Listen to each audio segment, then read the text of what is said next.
प्रस्तुत है कार्यक्रम post box number 111। Post box number 111। श्रोताओं नमस्कार। पोस्ट बॉक्स नंबर 111 में आप सभी का बहुत बहुत स्वागत है। मैं हूं जैनेन्द्र। समय प्रतिकूल है, मुश्किलों से भरा है, बहुत चुनौतियां हैं हमारे जीवन में इस समय। देश में और दुनिया भर में कोरोना महामारी की वजह से जो मानवता जिस तरह की चुनौती से जूझ रही है, निश्चित रूप से वो हम सब के लिए एक चिंता की बात तो जरूर है, लेकिन रास्ता भी तो आखिर हमें ही निकालना है। कोई ना कोई उसका वे आउट तो जरूर है, और हमारी सोच का जो केंद्र बिंदु है वो हमेशा उस दिशा में होना चाहिए, सकारात्मक दिशा में होना चाहिए। यानी ये कि हम जीतेंगे जरूर, इस मुश्किल से हम पार पाएंगे जरूर, और उसके लिए क्या करना है हमें और आपको सोचना है। दरअसल क्या करना है जीवन में, ये हम अपनी शिक्षा से सीखते हैं, संस्कारों से सीखते हैं, आसपास के माहौल से सीखते हैं, या फिर इस मामले में जो नैतिक मूल्य हैं, धार्मिक आस्थाएं हैं, वो भी हमें दिशा देती हैं। दरअसल इसीलिए जब हम कहते हैं कि भारत विश्व गुरु रहा है, उसके पीछे की मंशा शायद यही है कि इस धरती से जो विश्वास उपजे, आस्था और धर्म के जिस स्वरूप ने जन्म लिया इस धरती पर, उसने पूरी मानवता के कल्याण का मार्ग प्रशस्त किया। और ऐसे ही प्रकाश का एक मार्ग है जैन धर्म, जैन विश्वास, जैन आस्था, जिसके साथ जुड़ा है महावीर स्वामी का नाम। 25 अप्रैल की वो तारीख थी जब हमने महावीर जयंती मनाई, और दरअसल उसी संदर्भ में माननीय प्रधानमंत्री श्री नरेंद्र मोदी ने अपने मन की बात में आपसे संक्षेप में ही से ही इसकी चर्चा की थी, और इस संक्षेप में बहुत महत्वपूर्ण बिंदु भी उन्होंने इंगित किए थे। यानी अपनी शुभकामनाएं देते हुए उन्होंने कहा था कि भगवान महावीर के संदेश हमें तप और आत्म संयम की प्रेरणा देते हैं। आज का समय आत्म संयम की दृष्टि से बहुत महत्वपूर्ण है, क्योंकि आत्म संयम से ही हम कोरोना जैसी महामारी से पार पा सकते हैं, उससे निजात पा सकते हैं, उससे छुटकारा पा सकते हैं। आत्म संयम अपने आचरण से और अपने विचारों से। तो आचार विचार के इस खेल में और इस मेल में हमें जहां से रोशनी मिल सकती है, प्रेरणा मिल सकती है, वो हमारे धर्म हैं, हमारे विश्वास है, हमारी आस्थाएं हैं, हमारे नैतिक मूल्य हैं। आज इसीलिए इस संदर्भ में हम जो बात करने जा रहे हैं वो महावीर स्वामी के चिंतन और जैन धर्म के तमाम आगम ग्रंथों के माध्यम से जो संदेश पूरी मानवता को मिले हैं, वो कितने तार्किक हैं, कितने वैज्ञानिक हैं और कितने उपयोगी हैं, इसी को लेकर आज हम चर्चा करेंगे। और हमें बहुत खुशी है इस बात की कि आज महावीर जयंती के ही संदर्भ में इस बातचीत में डॉक्टर एमबी मोदी साहब हम सबके बीच आकाशवाणी के स्टूडियो में हैं। डॉक्टर एमबी मोदी साहब वैसे मूलतः वैज्ञानिक हैं, और आपने डीआरडीओ में काम किया है वैज्ञानिक के तौर पर, और बड़ी खुशी होती है कि डॉक्टर एपीजे अब्दुल कलाम साहब के साथ काम करने का मौका आपको मिला है। ऐसे बहुत सारे प्रख्यात वैज्ञानिकों के साथ आपने काम किया है, लेकिन बीते अनेक वर्षों से आप जैन आगमों पर या जैन धर्म से जुड़े तमाम ग्रंथों का अध्ययन कर रहे हैं, बल्कि मैं कहूँगा कि जैन धर्म ही क्यों, अन्य तमाम धर्मों के ग्रंथों का अध्ययन कर रहे हैं। डॉक्टर एमबी मोदी साहब, बहुत बहुत स्वागत है आपका। नमस्कार। देखिए, मुझे बहुत अचंभा होता है इस बात को लेकर कि आपने एक वैज्ञानिक के तौर पर इतनी लंबी सेवा दी आपने, और लगातार काम करते रहे, बहुत बड़े बड़े प्रोजेक्ट्स में आपने काम किया जो इस देश के लिए बहुत उपयोगी रहे। लेकिन सेवानिवृत्ति के बाद आपको ये लगा कि आपको आगमों पर अध्ययन करना है, आपको वेदों का अध्ययन करना है, आप ऐसे तमाम ग्रंथों के अध्ययन में आपकी रुचि एकदम से जागी। ऐसा क्यों हुआ? वैज्ञानिक स्वभाव से ही स्पिरिचुअल होता है। अच्छा। हाँ। स्पिरिचुअलिटी और विज्ञान का बहुत गहरा संबंध है। हाँ। आइंस्टाइन भी विश्व के सबसे बड़े spiritual, one of the spiritual जो है पर्सनैलिटी थे। जी जी। और क्योंकि उनका इंटरेस्ट स्पिरिचुअलिटी में ही था, वहीं से उन्हें जो है कुछ विचार आए जो उन्होंने बाद में रिलेटिविटी, स्पेस टाइम आदि के रूप में प्रस्तुत किया। भारतीय धर्मों की यह विशेषता रही है कि इन धर्मों का जो है आप देखेंगे विकास तर्क और न्याय पे हुआ है, श्रद्धा पे नहीं। अच्छा। हाँ, ज्ञान इनका मूल जो है बेस रहा है हमारे धर्मों का, और ज्ञान आधारित होने के कारण ही हमारे धर्म में और विज्ञान में किसी भी प्रकार का कॉन्फ्लिक्ट या विवाद नहीं रहा है। वास्तविकता भारत के धर्म विज्ञान पर आधारित है। तो हम जिस तरह की बात करते हैं कि जब आस्था हम अपने व्यवहारिक जीवन में देखते हैं, और हमें लगता है कई चीज़ों को लेकर कि ये शायद उतना तार्किक नहीं है जितना हम वैज्ञानिक नज़रिए से कर देखें, तो इसका मतलब कि जो व्यवहार में चीज़ें हैं वही धर्म नहीं है? नहीं, ऐसा है। भारतीय धर्मों के दो पहलू हैं। अच्छा। एक है ज्ञान पक्ष या विचार पक्ष, दूसरा है आचार पक्ष या संयम पक्ष। और पहले ज्ञान बताया जाता है, उस ज्ञान के ऊपर आधारित ही धर्म होता है। यहाँ पर भारत में धर्म का उद्देश्य था वैयक्तिक जीवन में, सामाजिक जीवन में, राजकीय जीवन में सुव्यवस्था स्थापित करना। अतः व्यवहारिक जीवन के लिए, सामाजिक जीवन के लिए, पॉलिटिकल जीवन के लिए जो नियम होते हैं, उन नियमों का जो है हमने संगठन किया, जो धर्म कहलाया है। व्यक्ति का धर्म होता है, समाज का धर्म होता है, राष्ट्र का धर्म होता है, राजा का धर्म ही होता है। मैं तो ये कहूँगा कि जिस प्रकार वर्तमान में हम संविधान को कहते हैं कि हमारे मार्गदर्शक है, प्राचीन भारत के अंदर धर्म ही संविधान का कार्य करता था। अब ये बात आपने जब बताई है तो मैं इसको एक बृहत्तर तौर पर इसको हम आम उन धर्मों या परंपराओं के बारे में हम मान सकते हैं जो भारतीय धर्म जिनको हम कहते हैं, और उसी में एक महत्वपूर्ण है जैन धर्म, जिसके 24वें तीर्थंकर थे महावीर स्वामी। निश्चित रूप से उन्होंने बहुत कठोर तपस्या की, उनके जीवन का त्याग, उनके प्रेम के संदेश हम सबको आलोकित करते हैं। इन चीज़ों पर थोड़ी आप प्रकाश डालें कि किस रूप में अपने उपदेशों में, अपने दर्शन में महावीर ने प्रेम, करुणा, त्याग, इन सब के बारे में बात की। भगवान महावीर के समय भारतवर्ष में वर्ण व्यवस्था, जातिवाद, हिंसा आदि का बड़ा तांडव हुआ था, और विशेषकर स्त्री की प्रताड़ना होती थी। सामाजिक जो कुरीतियाँ थी उसका बहुत अधिक प्रचार था। भगवान महावीर ने इन कुरीतियों के विरुद्ध आवाज़ उठाई। उन्होंने समाज में, व्यक्ति जीवन में और राजकीय जीवन में परिवर्तन लाया, और यह परिवर्तन के लिए उन्होंने जो तप साधना के द्वारा नियम बनाए, वही आगे चलकर जैन धर्म कहलाया। भगवान महावीर ने किसी भी धर्म की स्थापना नहीं की। जैन आस्था के अनुसार भगवान आदिनाथ ने जो श्रमण संस्कृति का आरंभ किया था, स्थापन किया था, उसी का विकास भगवान महावीर ने किया था, और अतः वह जो है जैन धर्म के अंतिम तीर्थंकर कहलाते हैं। अच्छा। और भगवान महावीर के धर्म के 5 महत्वपूर्ण सिद्धांत थे। एक है सत्य, दूसरा है अहिंसा, तीसरा है अपरिग्रह, औचर्य और ब्रह्मचर्य। अच्छा। अपरिग्रह का अर्थ वैराग्य नहीं होता। अपरिग्रह का अर्थ है डिटैचमेंट, कि किसी भी वस्तु के साथ में अपने आप को तो अटैच मत कीजिए, उसके ऊपर अपनी मालिकियत मत दिखाइए, अपने जीवन में जो आवश्यक वस्तु है उनको अत्यंत आवश्यक न समझे। तो इस प्रकार का जो वैराग भाव है उसको वितरागता कहते हैं, परंतु जीवन के लिए वो आवश्यक है, अतः उनका परिग्रह करना भी आवश्यक है, परंतु आवश्यकता से अधिक इसका परिग्रह नहीं करना चाहिए। उसी बात को अपरिग्रह कहा है। अपरिग्रह गृहस्थी व्यक्तियों के लिए होता है, जो अपना गृहस्थी चलाते हैं उनके लिए है। मुझे डॉक्टर साहब महात्मा गांधी की बात और सिद्धांत याद आता है। वो कहते थे कि हम ट्रस्टी हैं, हमारे पास जो संपत्ति है हम उसके न्यासी हैं, ट्रस्टी हैं।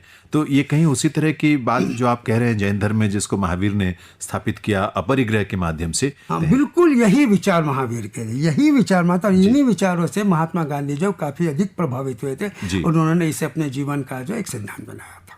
और इसमें अस्तेय की बात, थोड़ा शब्द मुश्किल सा लग रहा है मुझे। इसका क्या मतलब है?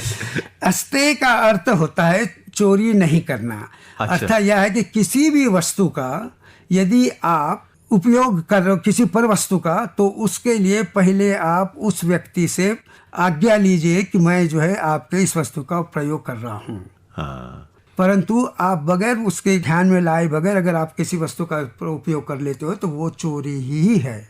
अच्छा। हाँ, तो यदि आप नदी का पानी जल प्रयोग में ला रहे हो तो यह सोचिए कि नदी का नुकसान नहीं होगा, मतलब जिसको हम वाटर कंजर्वेशन कहते हैं, वो कंजर्वेशन का सिद्धांत रहेगा, क्योंकि औचर्य, अहिंसा, अपरिग्रह सभी का मूल सिद्धांत है, जिसे जैन धर्म में कहा गया है। मूल सिद्धांत जो है वो परस्परोपग्रह जीवानाम का है। इसका अर्थ है कि हमें सामूहिक जीवन जीना है, हम एक दूसरे पर जीवित रहने के लिए निर्भर करते हैं। तो अतः किसी को भी किसी भी प्रकार का दुख अथवा नुकसान नहीं होना चाहिए, इस बात का ध्यान रखकर ही परस्पर मिलकर ही काम करना चाहिए। इसका मतलब तो डॉक्टर साहब ये हुआ कि जो प्रकृति ने चीजें हमें दी हैं और हमारे लिए वो उपलब्ध भी हैं, लेकिन उनका इस्तेमाल करते हुए भी हमें ये मन में धारण करना होगा कि प्रकृति ने जो चीज दी है पहले तो उसकी एक मन में ही चाहे अनुमति ले लें, या अनुमति ली, हाँ। और उसका सिर्फ उतना ही इस्तेमाल करें जितना जीवन के लिए आवश्यक है,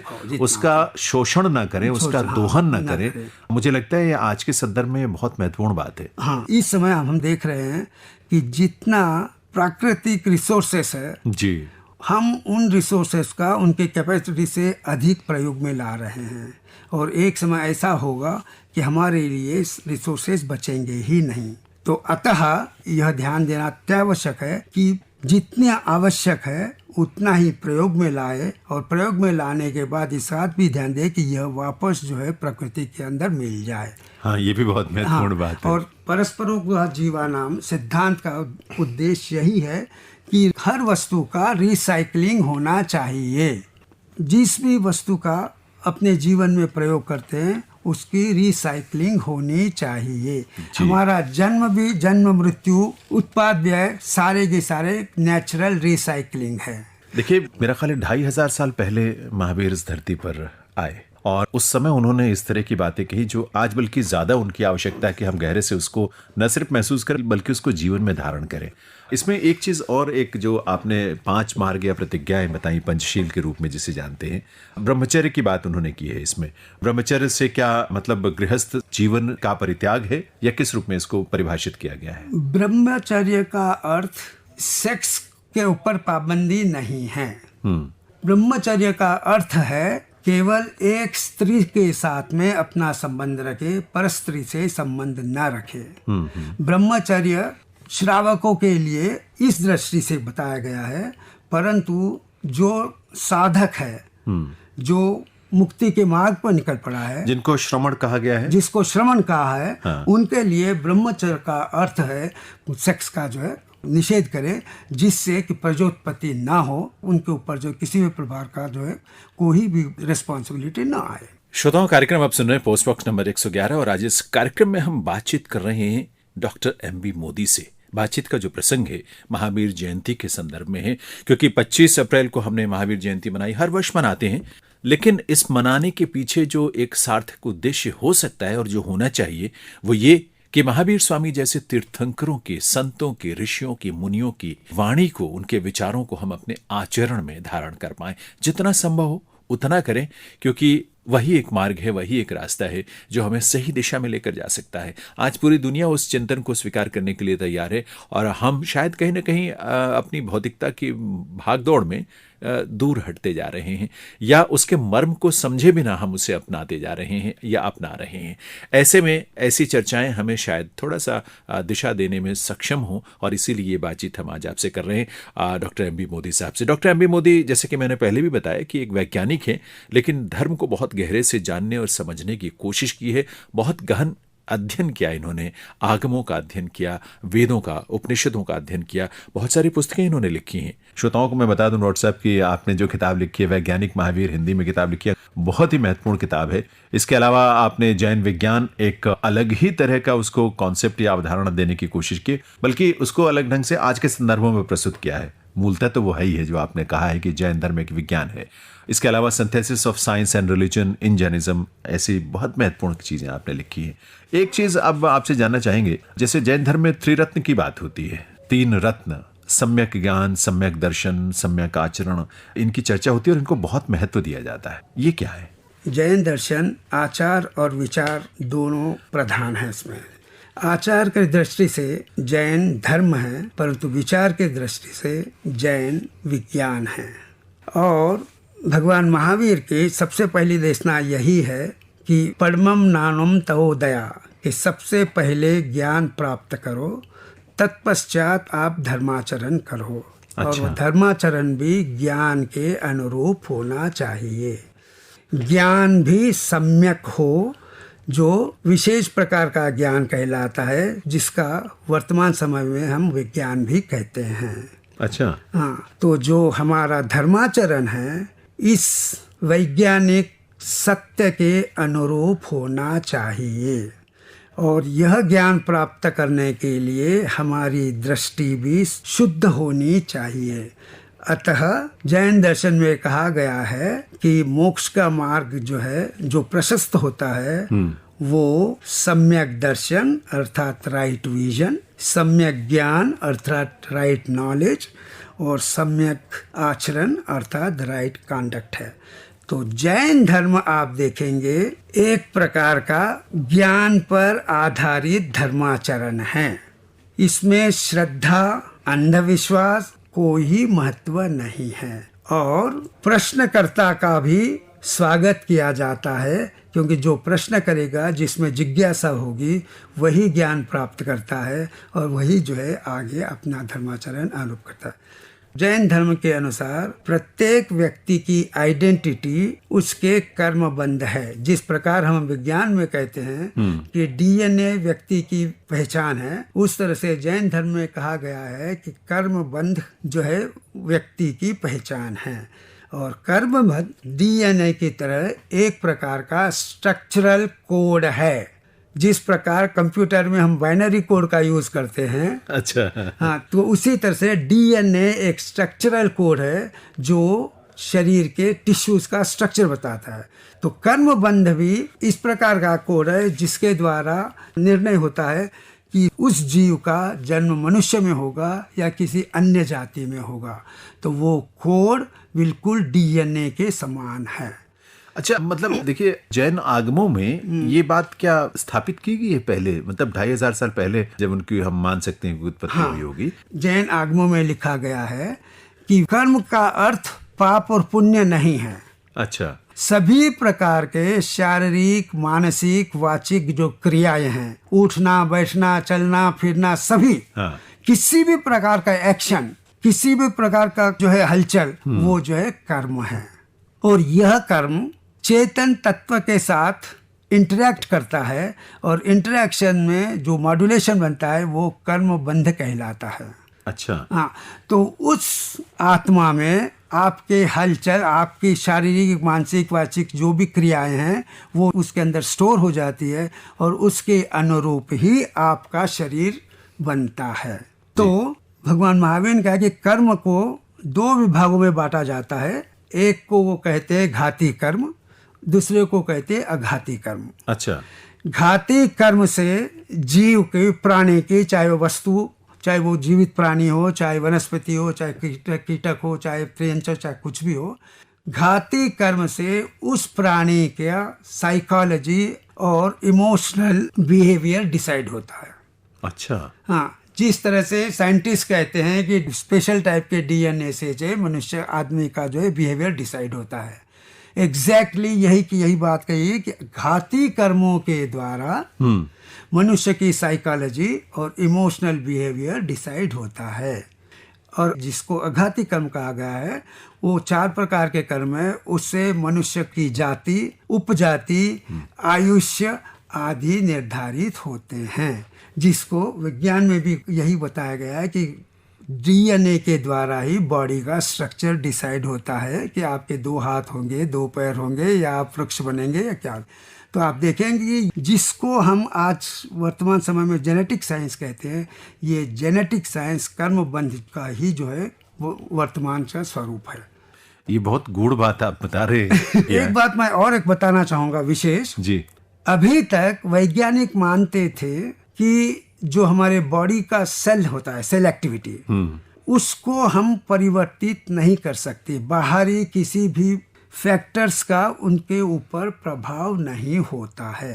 परंतु जैन धर्म का मूल सिद्धांत यही है कि पुरुषार्थ से आप अपने कर्म बंध को बदल सकते हैं, अर्थात आप अपने जो है बॉडी की जो एक्टिविटीज वो चेंज होती है, सेल एक्टिविटीज को चेंज कर सकते हैं। अच्छा, हाँ, और चेंज करके इस प्रकार के कर्म बंध में एडिटिंग करके आप चाहे तो वनस्पति के अंदर जन्म ले सकते हो, आप चाहे तो पुरुष में जन्म करते हो, या आप अपने शरीर के अंदर प्रभाव डाल सकते हो।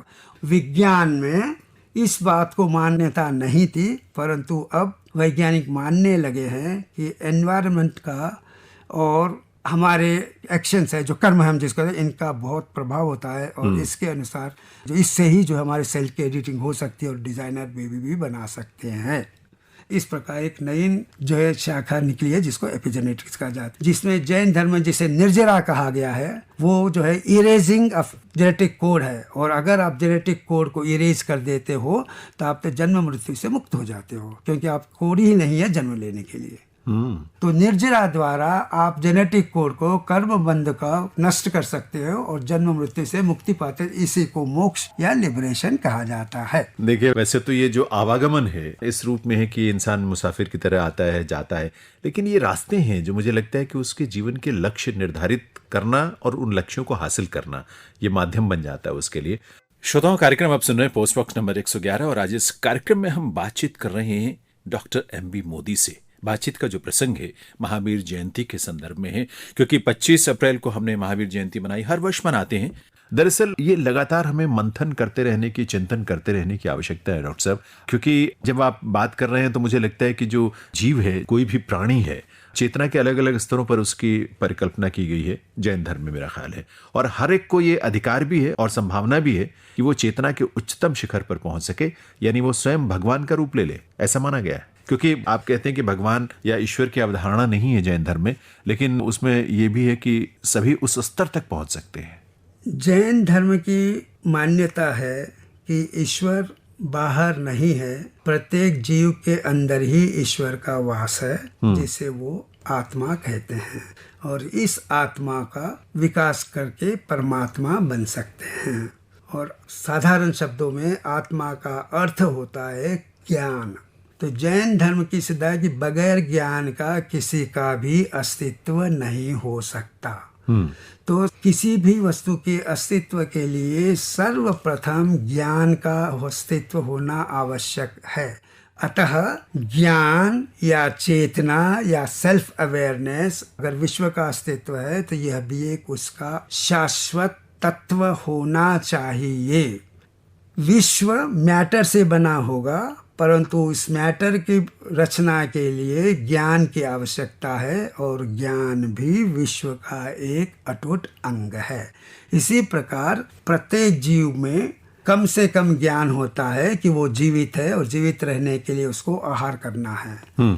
यह ज्ञान किसी भी अजीव वस्तु में नहीं है। तो जीव और अजीव वस्तु में जो भेद है वो मेनली इस चेतना के कारण है, और चेतना की उत्पत्ति शरीर में नहीं होती। यह वैज्ञानिक फैक्ट है कि वैज्ञानिक भी कहते हैं कि शरीर के अंदर कॉन्शियसनेस होता है, चेतना होती है, परंतु इस चेतना का उदय वैज्ञानिक नहीं जानते। अभी तक जो है कल्पना की जाती थी कि शायद चेतना का संबंध मस्तिष्क और न्यूरॉन नेटवर्क से है, परंतु मस्तिष्क और न्यूरॉन नेटवर्क उसी प्रकार है जिस प्रकार एक कंप्यूटर होता है।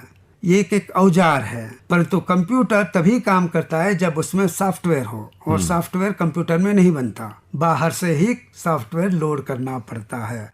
तो शरीर में भी यद्यपि जो नेटवर्क है, न्यूरॉन और मस्तिष्क मिलकर जो है जो डिवाइस का काम करते हैं, और वो डिवाइस जो है नॉलेज में कन्वर्ट करता है यदि उसके पास सॉफ्टवेयर हो। चेतना आत्मा मस्तिष्क का सॉफ्टवेयर है। पर ये चेतना आती कहाँ से है? चेतना जैन धर्म के अनुसार विश्व का मूल तत्व है। विश्व जो है, अभी तक हम ये मानते थे, वैज्ञानिक भी कहते हैं कि विश्व का या यूनिवर्स का बेसिक एलिमेंट एटम है। एटम से जो है सारी संपूर्ण जीव अजीव वस्तुएं बनी हैं। परंतु 100 साल पहले वैज्ञानिकों ने भी माना कि एटम जो है मूल तत्व नहीं है। एटम का अपना स्ट्रक्चर है। एटम जो इलेक्ट्रॉन प्रोटॉन न्यूट्रॉन से बना हुआ है, और उसमें भी प्रोटॉन और न्यूट्रॉन का भी स्ट्रक्चर है। तो उन्होंने ये देखा कि इलेक्ट्रॉन और दो और पार्टिकल जिनको क्वार्क कहते हैं, ये तीनों पार्टिकल विश्व के मूल तत्व है, जिन्हें सबएटॉमिक पार्टिकल कहते हैं। इन पार्टिकल के यूनियन से जो एटम बनता है, दो या दो से अधिक एटम से जो है मॉलिक्यूल बनता है, और इस तरह से। यही बात हजारों वर्ष पूर्व जैन श्रमणों ने कही थी कि यूनिवर्स का मूल स्वरूप द्रव्य है। जिसको हम एनर्जी कहते हैं। और यह द्रव्य अस्तिकाय है, अर्थात अरूपी अमूर्त निराकार फैला हुआ है। अच्छा। हाँ, और इसी को वर्तमान में क्वांटम फील्ड कहा जाता है। तो सब एटॉमिक पार्टिकल्स इस क्वांटम फील्ड के वाइब्रेशंस है। इसी प्रकार जैन धर्म में भी कहा गया कि इन द्रव्यों की जो पर्याय हैं वो परमाणु हैं। अच्छा। हाँ। देखिए, इन चीजों को बेहतर समझने के लिए दो चीजें जरूरी हैं। एक तो विज्ञान की समझ और दूसरे ज्ञान की समझ। ये जो धर्म और दर्शन ये है, चाहे वो जैन धर्म हो या और भी तमाम धर्म हो। लेकिन एक बात बताएं कि धर्म का एक आम स्वरूप होता है जिसके बारे में हम बात करते हैं या मानते हैं, इसको फिर जैन धर्म क्यों कहते हैं? क्योंकि इसमें भगवान का कोई स्वरूप नहीं है, इसमें कुछ इस रूप में चीजें नजर नहीं आती जो बाकी धर्मों में दिखाई देती हैं, या आमतौर पर अवधारणा है जिनको लेकर। एक सामान्य अवधारणा है कि धर्म का संबंध ईश्वर से है, और यह अवधारणा मिथ्या है। धर्म का अर्थ होता है स्वभाव। तो ये आपने शुरू में भी बात कही, और मुझे लगता है कि ये भारतीय धर्मों के बारे में आमतौर पर इस तरह से कह सकते हैं। हाँ, तो भारतीय धर्म जितने भी है वो ईश्वर आधारित नहीं है, ज्ञान आधारित है। ज्ञान द्वारा यह बताया जाता है इस वस्तु का ऐसा स्वभाव क्यों है। आपने वेदों की भी अध्ययन किया है। हाँ। उनमें भी ऐसी ही चीजें हैं। हाँ, वेदांत में, बौद्ध धर्म में और जैन धर्म में बहुत अधिक समानता है। तीनों धर्म के दर्शन है, मतलब फिलॉसफीज है, उन फिलॉसफीज में बहुत अधिक समानता है। अच्छा। हाँ, परंतु सामान्य, क्योंकि यह विषय कठिन है, सामान्य लोगों के ज्ञान के विषय नहीं है, तो सामान्य लोगों को समझाने के लिए इन्हें विविध प्रकार के कहानियों के रूप में जो प्रस्तुत किया गया है और पुराण आदि की चर्चा की गई। परंतु जैन धर्म में एब्स्ट्रैक्ट फॉर्म में ही जो लिखा गया। अच्छा। और इससे यह बताया गया कि इस विश्व का कोई निर्माता नहीं है, तो यदि निर्माता नहीं है तो इस विश्व की और विश्व में पाए जाने पदार्थों की उत्पत्ति कैसे हुई। तो इस विश्व निर्माण का और पदार्थों की उत्पत्ति का जो साइंस है, जो ज्ञान है, वो जैन सम्यक ज्ञान है। आज का वर्तमान का फिजिक्स, बायोलॉजी और केमिस्ट्री है। जी। अच्छा, जैसे जैन धर्म में एक पर्युषण पर्व को लेकर उसको बहुत महत्व दिया जाता है, ये क्या है और इस परंपरा से जुड़े हुए लोग हैं उनके लिए क्या महत्व है? जैन धर्म का, जैसे मैं बताया, मुख्य सिद्धांत है परस्परोपग्रह जीवानाम, कि मनुष्य जीवित रहने के लिए एक दूसरे पे डिपेंडेंट है। हाँ। तो उनको सहयोग से रहना चाहिए। परंतु जीवित रहने के प्रोसेस में अनेक प्रकार के कार्य ऐसे हो जाते हैं जिससे कि हम नहीं जानते हुए भी परोक्ष रूप से दूसरों को नुकसान पहुंचाते हैं। और विशेष करके शारीरिक भौतिक नुकसान से अधिक जो है कि किसी की भावना के साथ में किसी भी प्रकार का खिलवाड़ नहीं होना चाहिए। पर कई बार ऐसे हो जाता है, तो इसका पश्चाताप करने का एक ही मार्ग है, वो है क्षमा मांगना। तो पर्युषण पर्व में क्षमा याचना को महत्व देते हुए साधारण संयम साधना के साथ जीवन यापन करने के लिए जो है उत्साहित किया जाता है। कुछ जैन संप्रदायों में इस समय में, जिसे वे 10 लक्ष पर्व भी कहते हैं, कि भगवान महावीर और तीर्थंकरों के जो पंच कल्याणक है वो उस समय जो है उनका अध्ययन भी करते हैं और उसका जो स्तवन भी करते हैं। तो ये तो कहीं अनजाने में अगर किसी से कोई भूल हुई हो, किसी को कष्ट पहुंचा हो, उसके लिए है। लेकिन एक बात तो बहुत महत्वपूर्ण है डॉक्टर साहब कि हमें जो अन्य समय होता है, वर्ष के तमाम और जो महीने होते हैं, इस पर्युषण पर्व के अलावा उनमें भी पूरी चेतना के साथ इस बात का हमें ध्यान रखना चाहिए और कोशिश करनी चाहिए कि हमारे किसी भी काम से कहीं भी किसी रूप में किसी को कष्ट ना पहुंचे, किसी को दुख तकलीफ ना पहुंचे। वरना इसका मतलब ये नहीं है कि आप या हम बाकी समय में कुछ भी करें और एक महीने अगर क्षमा याचना कर लें तो उससे वो बात या उसका असर जो है खत्म हो जाता है। ऐसा नहीं है। श्रोताओं, कार्यक्रम आप सुन रहे हैं पोस्ट बॉक्स नंबर 111 और आज इस कार्यक्रम में हम बातचीत कर रहे हैं डॉक्टर एमबी मोदी से। आपको ये बता दें कि डॉक्टर एमबी मोदी डीआरडीओ में वैज्ञानिक रहे। डॉक्टर एपीजे अब्दुल कलाम साहब के साथ भी आपने काम किया। डॉक्टर मोदी, बहुत सारे बड़े बड़े साइंटिस्ट के साथ आपको काम करने का मौका मिला है, दुनिया भर के तमाम साइंटिस्ट के साथ। लेकिन जैन धर्म को या जैन धर्म के तमाम अध्ययन के दौरान ही आपने अन्य जो परंपराएं हैं, विश्वास है, दर्शन है, उनके भी आपने अध्ययन किए हैं। जैन धर्म में महावीर के संदर्भ में खासतौर पर इस बात की चर्चा की जाती है कि महावीर स्वामी ने प्रेम और करुणा को जीवन का एक ऐसा संदेश बनाया जो हर व्यक्ति के मन में उसको धारण करना चाहिए। ये किस रूप में हमें मुक्ति की तरफ लेकर जाती है? जैन धर्म में ये कहा गया है कि चेतना का अनादि काल से कर्म बंध हुआ है। अच्छा। और कर्म से बंधी हुई आत्मा या चेतना एक जीव है, प्राणी है, सीड, लाइफ सीड है। और ये लाइफ सीड उपलब्ध वातावरण के अनुसार, कंडीशंस के अनुसार किसी भी रूप में शरीर धारण कर सकता है। तो उसका जन्म मनुष्य में भी हो सकता है, देव में भी हो सकता है, पशु पक्षियों में भी हो सकता है, वनस्पति में भी हो सकता है। तो यह जीव एकेंद्रिय से लगा के पंचेंद्रिय मनुष्य और देवता तक किसी भी प्रकार का शरीर धारण कर सकता है। अतः प्रत्येक व्यक्ति को यह सोचना चाहिए कि मैं किसी भी रूप में जो है प्रकट हो सकता हूँ। तो ये जो एकेंद्रिय से पंचेंद्रिय तक की जो यात्रा है, इसमें अगर हम कहें गुण स्थान के बारे में चर्चा होती है जैन धर्म में, वो किस रूप में हमें चेतना के ऊंचे स्तर पर लेकर जाते हैं? यदि आप जो है वर्तमान के रेफरेंस में अगर हम देखें, साइंस के रेफरेंस में, तो हम ये कहेंगे कि एकेंद्र से पंचेंद्र तक मनुष्य का जो विकास है, वर्तमान समय में हम ये कह सकते हैं ये डार्विन का बायोलॉजिकल एवोल्यूशन है। अच्छा। अगर आज के संदर्भ में वैज्ञानिक टर्मिनोलॉजी में कहें। जैन धर्म में उसी बात को इस प्रकार के कांड ने कहा। जैन धर्म में ये कहा कि जीव की उत्पत्ति सबसे सूक्ष्म जीव एकेंद्र जीव कहा जाता है, जिसके अंदर जो है एक ज्ञानेंद्रिय होती है और वो ज्ञानेंद्रिय केवल शरीर है। इसका विकास जो है पुरुषार्थ से ज्ञानेंद्रियों का विकास करता है और एकेंद्रिय से द्वेंद्रिय बनता है, द्वेंद्रिय से त्रिंद्र बनता है, त्रिंद्र से चतुर्न्द्रिय और पंचेंद्रिय, इस प्रकार होते मनुष्य भाव को प्राप्त होता है। तो यह जो पुरुषार्थ का जो प्रक्रिया है, इस पुरुषार्थ को जो है डार्विन ने स्ट्रगल फॉर सर्वाइवल कहा। अच्छा। विपरीत परिस्थितियों में जीवित रहने के लिए मनुष्य ने अपने शरीर का विकास किया। जैन धर्म कहता है ज्ञान के विकास हेतु जीव ने विकास किया एकेंद्र से मनुष्य तक। मतलब सर्वज्ञता प्राप्त करने के लिए जीव ने जो है ज्ञानेंद्रिय का विकास किया और अंत में मनुष्य बना। और मनुष्य इस विश्व का सर्वाधिक विकसित, सर्वाधिक बुद्धिमान जीव है। अच्छा, एक चीज बताएं डॉक्टर साहब कि जब हम ये कहते हैं कि मनुष्य जो है वो सबसे उत्तम उसका सृजन है इस सृष्टि में, वो मनुष्य है, और इसीलिए माना जाता है और ये कहा जाता है कि पूरी सृष्टि की संरक्षा का दायित्व जो है मनुष्य के ऊपर ही है, क्योंकि बाकी जो भी जीव जगत है, प्राणी जगत है, वो उससे हीन है, यानी वो उतनी चेतना के उस स्तर पर नहीं है। लेकिन इसका मतलब कि ये दायित्व मनुष्य का है कि वो बाकी सबका संरक्षण करे। अब ऐसे में जो जैन धर्म के आगम हैं या पुस्तकें हैं या महावीर जैन का उपदेश है, अब उदाहरण के लिए पर्यावरण को लेकर ही हम बात करते हैं। पर्यावरण में सारी चीजें हैं, पेड़, वनस्पतियां, जीव जगत, सब कुछ है, प्राणी जगत। ऐसा कुछ सिद्धांत जैन धर्म में इस बात की प्रेरणा या इस बात के उपदेश भी हैं या आदेश हैं कि भाई इस बात को हमें संरक्षित करना है? जैन धर्म में ईश्वर पूजा के स्थान पर निसर्ग पूजा को महत्व दिया गया है। अच्छा।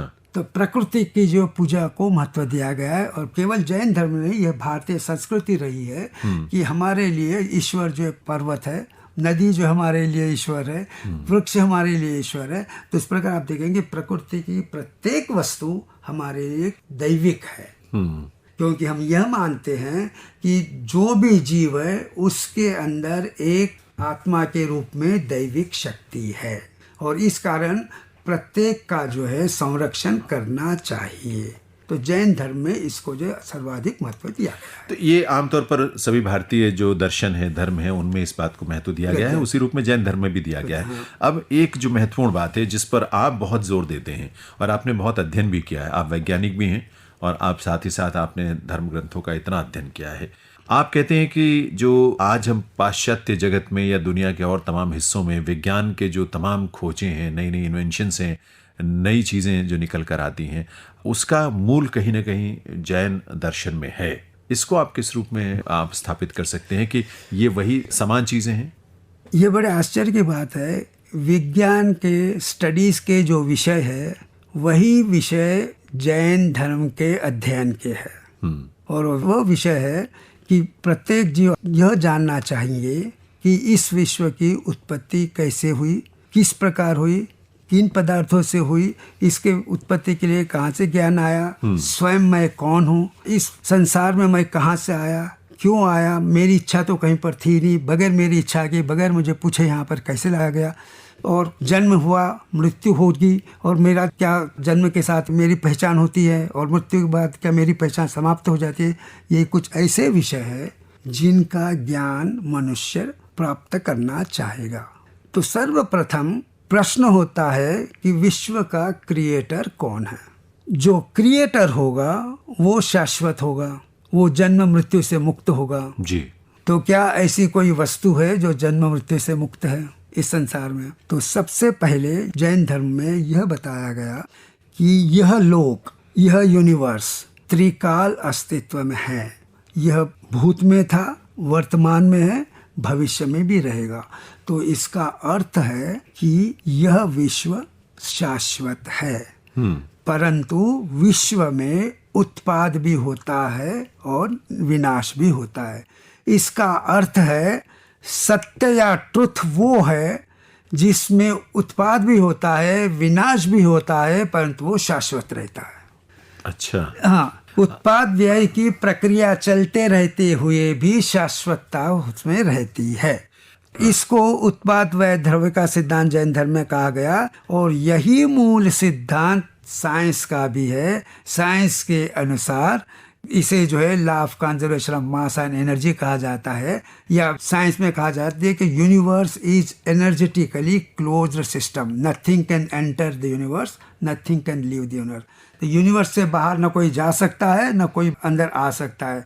जैन धर्म का पहला यही सिद्धांत है, लोक से न कोई बाहर जा सकता है, न लोक में कोई प्रवेश कर सकता है। तो जो कुछ भी है वो जो यही कुछ भी घटित नहीं होगा। है, हाँ। और वो जो कुछ भी हो रहा है उनमें परिवर्तन हो रहा है, परिवर्तन में भी वो शाश्वत रहते हैं। हाँ। तो यदि जो है शाश्वतता की दृष्टि से देखा जाए तो दो मूल तत्व है, एक है परमाणु और दूसरा है आत्मा जी। तो परमाणु से अजीव वस्तु की उत्पत्ति होती है, आत्मा और परमाणु के संयोग से जीव की उत्पत्ति होती है।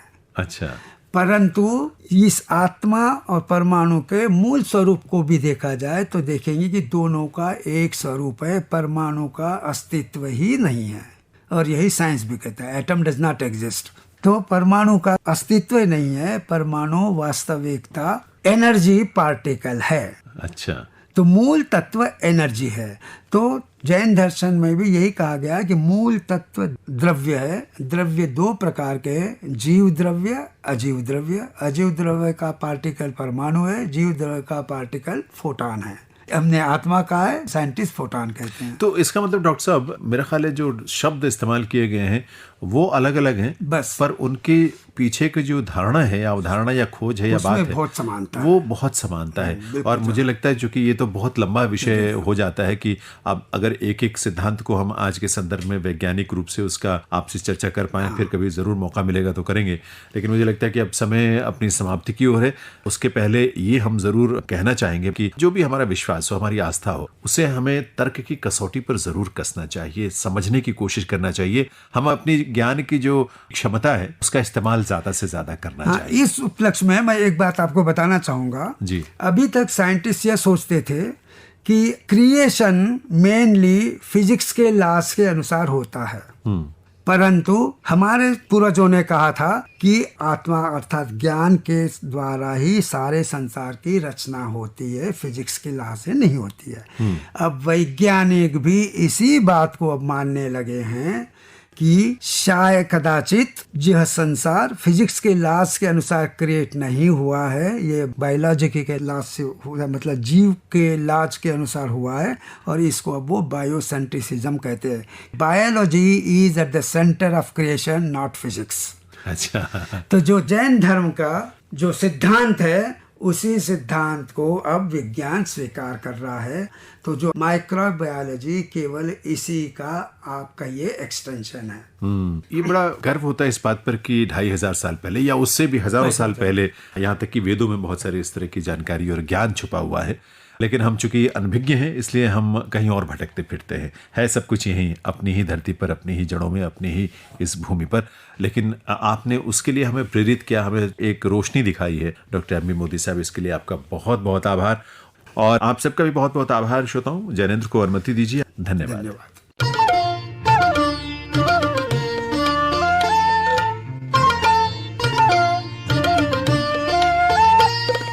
अभी आप सुन रहे थे कार्यक्रम पोस्ट बॉक्स नंबर 111। इस कार्यक्रम के प्रस्तुतकर्ता थे Jainendra Singh. Post box number